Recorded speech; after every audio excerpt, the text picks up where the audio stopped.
ಹಿಂದುಳಿದ ವರ್ಗದ ನಾಯಕನಿಗೆ ಕಾಂಗ್ರೆಸ್ ಪಕ್ಷದ ಸಾರಥ್ಯ ಸಿಕ್ಕಿದ್ದು ಹಿಂದುಳಿದ ವರ್ಗಕ್ಕೆ ಕೆಪಿಸಿಸಿ ಅಧ್ಯಕ್ಷ ಸ್ಥಾನ ನೀಡಿದ ಹೈಕಮಾಂಡ್. ರಾಷ್ಟ್ರೀಯ ಮಟ್ಟದಲ್ಲಿ ಕೆಲಸ ಮಾಡಿದ್ದಾರೆ ಬಿಕೆ ಹರಿಪ್ರಸಾದ್. ಕೆಪಿಸಿಸಿ ಪಟ್ಟವನ್ನ ಕೊಡಲಾಗಿದೀಗ.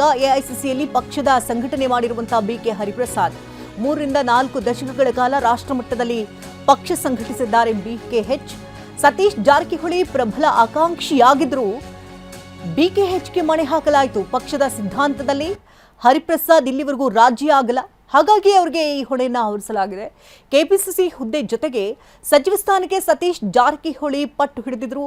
ಅಂತಿಮವಾಗಿ ಹಿಂದುಳಿದ ವರ್ಗದ ಹರಿಪ್ರಸಾದ್ಗೆ ಈ ಅವಕಾಶ ಸಿಕ್ಕಿದೆ.